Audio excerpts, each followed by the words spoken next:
What's going on YouTube? Masex back with another video, and today we're going to be looking at Sports Illustrated's mock draft. I haven't made a mock draft in a little while. I really enjoy mock drafts. They're highly inaccurate because there's no way you can really predict that I'm not going to get into right now, but it's always fun for me, and I know a lot of you guys like that as well. So we're just going to hop straight into it, and if you like this video, go ahead and hit that thumbs up button. It very much helps the channel. And if you haven't already, or if you're new, go ahead and hit that subscribe button. I deeply appreciate it, and we're on the road to 1K. So without further ado, let's get to it. All right, in Sports Illustrated's number one pick, we have the Chicago Bears via the Carolina Panthers selecting none other than Caleb Williams. Caleb Williams could stop playing right now, and he's going to be the number one pick. There's really no surprise if you follow or remotely follow college football. Caleb Williams is the can't-miss prospect. But the Chicago Bears, if they do have the number one pick or a top pick, even though this is Carolina Panthers pick, I do think with this new regime that's moved in, I don't think they would hesitate, honestly, to replace Justin Fields with Caleb Williams. Has a lot of growth to do. He shows flashes, but he's, to me, not a high ceiling type of guy when it comes to his career trajectory. And you have the number one pick, Chicago Bears, you have to take Caleb Williams. Now, number two, we have Chicago Bears again. Now, this would be their actual selections. And in this mock, we have them drafting Marvin Harrison Jr. So if you're going to get an elite QB prospect, you got to help him out with the elite wide receiver prospect. Marvin Harrison Jr., I've said before on other videos, he's the best wide receiver prospect since Calvin Johnson to me. Over 10 games with 100+ yards receiving. He can do everything. He has size. He has speed. Chicago Bears doesn't have the best track record with wide receivers or quarterback for that matter, but I think Caleb Williams and Marvin Harrison Jr. would be a very dynamic duo. At number three, we have the Denver Broncos selecting tackle Olu Fashanu out of Penn State. Broncos, where do we start? They're a disaster. You see the memes with Russell Wilson's Let's Ride, where pretty much everything's burning down. Offensive line, why not get the number one offensive line prospect that can do it all and is really good and can be a staple of your team for a decade? At number four, we have the Minnesota Vikings drafting quarterback Drake May out of North Carolina. Not saying he's one of the best prospects in 15 years or so, but I truly think he's the number two quarterback in this class. He has, to me, superstar written all over him. Vikings, it's not a secret. They're 95% chance they're going to move on from Kirk Cousins. Hell, they may even trade him before the trade deadline. Justin Jefferson's hurt. Why not start over with the franchise potential like quarterback prospect in Drake May? At number five, we have the New England Patriots. They're pretty bad, and I think the Mac Jones experiment will end. A lot of people are rumoring that Bill Belichick should hang it up. They're going to have to start over if that's the case. The Mac Jones experiment just hasn't worked. The offense is horrible. The defense isn't as bad as the offense, but Shedeur Sanders, man, he's still, to me, like, he's a legit number three quarterback. Could move into the number two quarterback of this class. Confident, can make every throw. He's also mobile. Shedeur Sanders, to me, he's clearly an NFL prospect. The only question is he going to come out this year? He's a true junior. I could see him wanting to stay, help his father build the program for another year, play with Travis Hunter for another year. If New England's sitting at number five, I could very well see them going quarterback. At number six, the New York Giants are selecting Laiatu Latu. He's an edge rusher out of UCLA. Now, the more I get to know him, the more I understand why his stock is just continuing to rise. If you would have asked me a few months back before the season started, I really had no clue who he was. Last year, double-digit sacks. This year, he's a monster. Why not get arguably the number one edge rusher in this class? At number 7, we have the Arizona Cardinals taking Jared Verse, edge rusher out of Florida State. A lot of people's number 1 edge rusher, really talented guy, very explosive, very athletic. I've seen a couple of his games, his live games, and he's definitely a legitimate top 10 pick. At number 8, we have the Green Bay Packers selecting tackle Joe Alt out of Notre Dame. Here, Sports Illustrated has him as a top 10 pick. If you're the Packers, why not get a staple left tackle, which I think he is. Bakhtiari barely plays, it feels like, anymore. And why not bolster that offensive line? You got a young quarterback. You got a pretty solid offense. You got some young receivers. Why not add more to that front? At number 9, we have the Raiders selecting Jerzon Newton out of Illinois. He's a beast. What can I say? I could see him being a first-round pick. I'm not sure if he's top 10. I could see him lining up all over the field at the next level. Very explosive, and he lives in the backfield. At number 10, we have the Arizona Cardinals again via the Houston Texans years back in that DeAndre Hopkins trade. And they're going to take advantage with this pick with arguably the best corner in this draft with Kool-Aid McKinstry, who's a corner out of Alabama. And he also adds value in the return game. He's one of those classic lockdown type of corners. He's going to lock you up. You can leave him on an island. I think he'll only get better. And for the Cardinals, if they were in this format going Jared Verse, they're going to double down and get another cornerback and really bolster that defense. Kyler Murray will be back next year. And if they're picking at number 7 and 10, maybe the season didn't necessarily go as bad as we were originally thinking. At number 11, we have the New York Jets selecting tackle J.C. Latham out of Alabama. Unfortunately, the Aaron Rodgers experiment may not ever come to fruition. Unfortunately, after a few plays of the season, tears his Achilles, and pretty much the season has been washed since then. One could argue they may go quarterback, just depending on the Aaron Rodgers situation. They've always had injury concerns with their offensive line. Why not get J.C. Latham? Could be the best tackle in this draft we look 5 years from now. At number 12, we have the Washington Commanders selecting edge rusher Dallas Turner. 3 straight Bama players in this mock draft. Dallas Turner, a lot of potential. I could see the Commanders doing. They love their defensive line. They've had one of the best bright young talents at the defensive line for a few years now. And why not add to that with Dallas Turner? At number 13, we have the Tennessee Titans selecting Brock Bowers,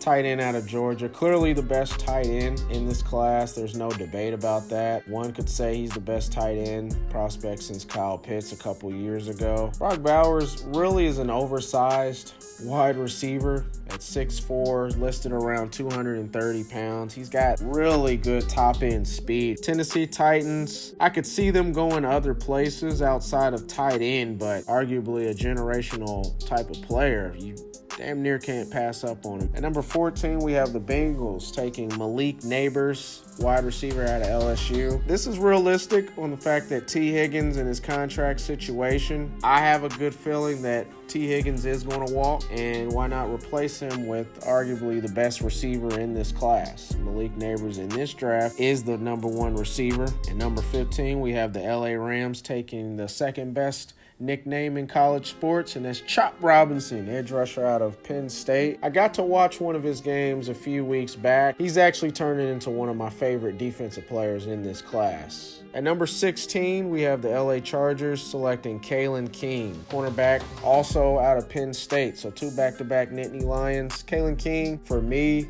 is the best corner in this draft.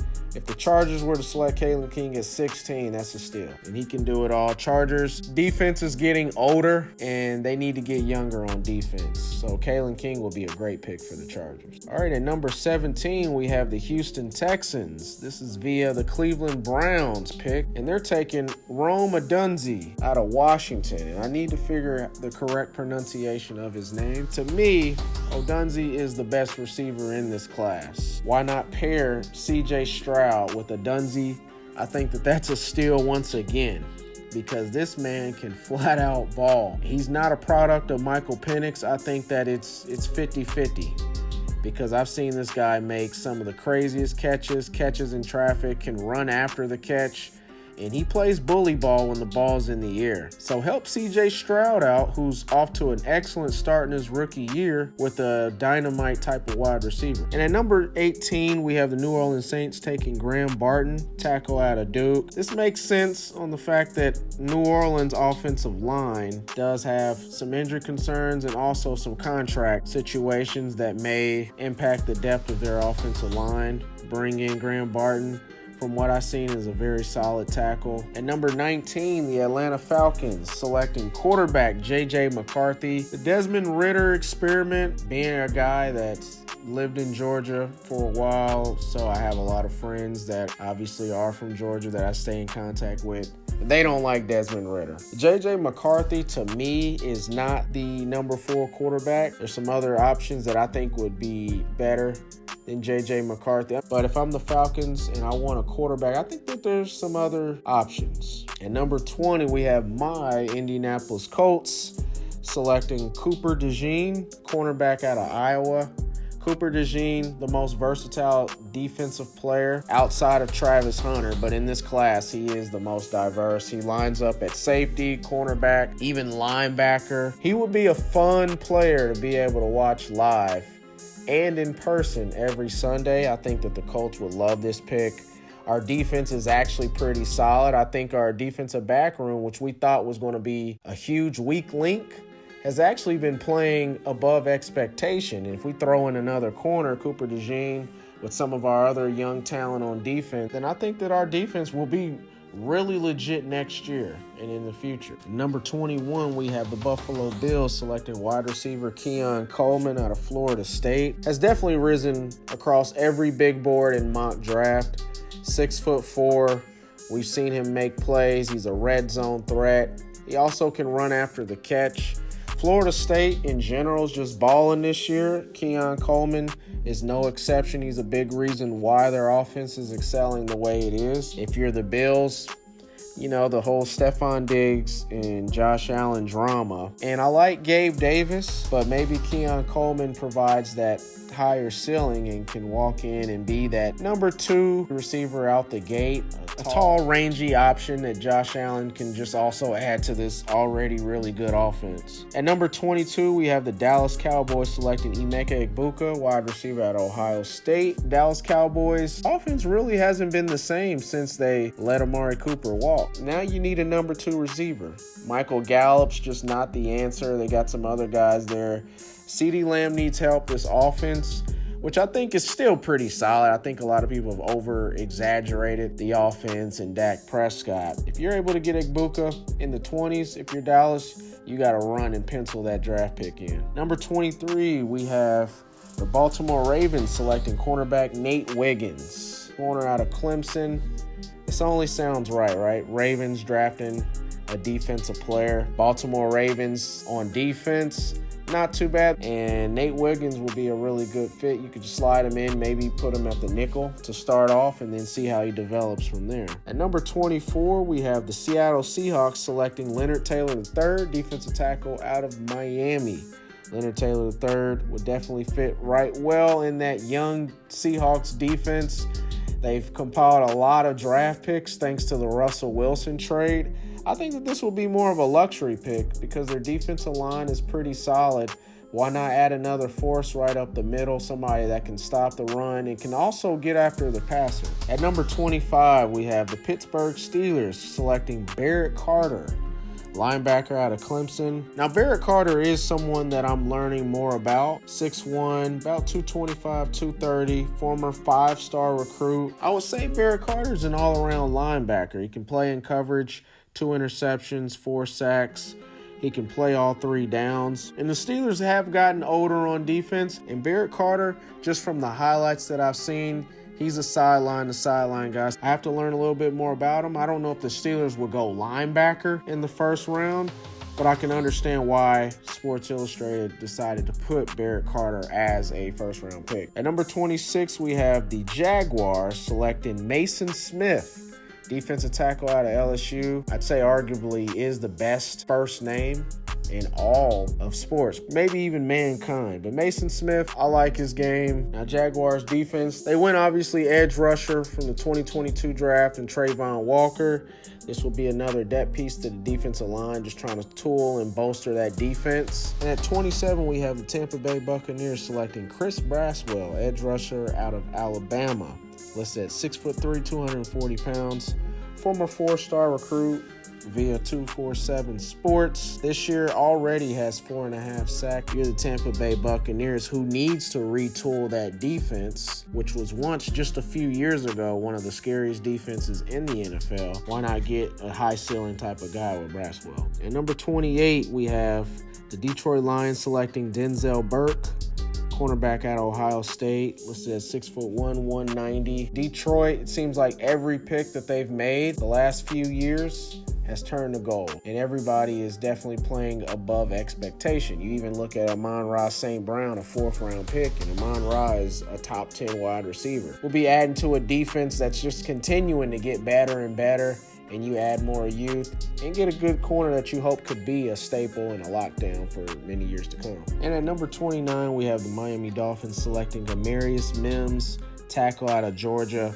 This would be an easy pick for Miami, as their offensive line honestly lacks depth. Amarius Mims could be that guy that could become an elite Pro Bowl-like player, but Miami really needs depth on the offensive line. At number 30, we have the Eagles selecting Cameron Kitchens, safety out of Miami. Eagles, I'm surprised they don't have them mocked a Georgia player, but Cameron Kitchens is the best safety in this class. Last year, 6 interceptions.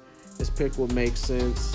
The offense is pretty good all the way around. The defense really has no holes or any question marks either. I think this would be more of a luxury pick. And why not get a ball-hawking safety who's the number 1 safety in this class? At number 31, we have the Kansas City Chiefs selecting Patrick Paul. He's a tackle out of Houston. Patrick Paul has been gaining steam this year. His stock is just continuing to rise. I'm now seeing him in mock drafts, having him drafted in the 1st round. Maybe the best pass protector in this class, just from what I've been able to read, the reports and scouting reports. 6'7", 310 pounds, you can't teach, especially if he's going to protect your quarterback. And at number 32, the last pick of the 1st round, we have the San Francisco 49ers selecting Kingsley Su'a-Mateo, who's a tackle out of BYU. Originally from Oregon, transferred to BYU. If you're the 49ers, this will be a luxury pick. And if you're picking 32, that means you're coming off of a Super Bowl. I know Trent Williams is not going to play forever. If you're drafting with the 1st pick and you're getting a tackle, you're hoping that Kingsley could eventually mold into that left tackle spot once Trent Williams hangs it up. All right, and there you have it. We have Sports Illustrated's mock draft for the 1st round. Overall, what do you guys think? Go ahead and leave a comment. Who would you want your favorite team to draft, at least at this point in the season? Like I said, mock drafts are fun for me. You know it's going to change a million times between the season and the off season in April when there's the draft. If you made it this far, I deeply appreciate it. Go ahead and like, and if you haven't already, please subscribe. It really helps the channel grow, and it helps others such as yourself that loves football be able to view. And with all that said, I'm gonna go ahead and let you guys go, and I'll see y'all in the next video.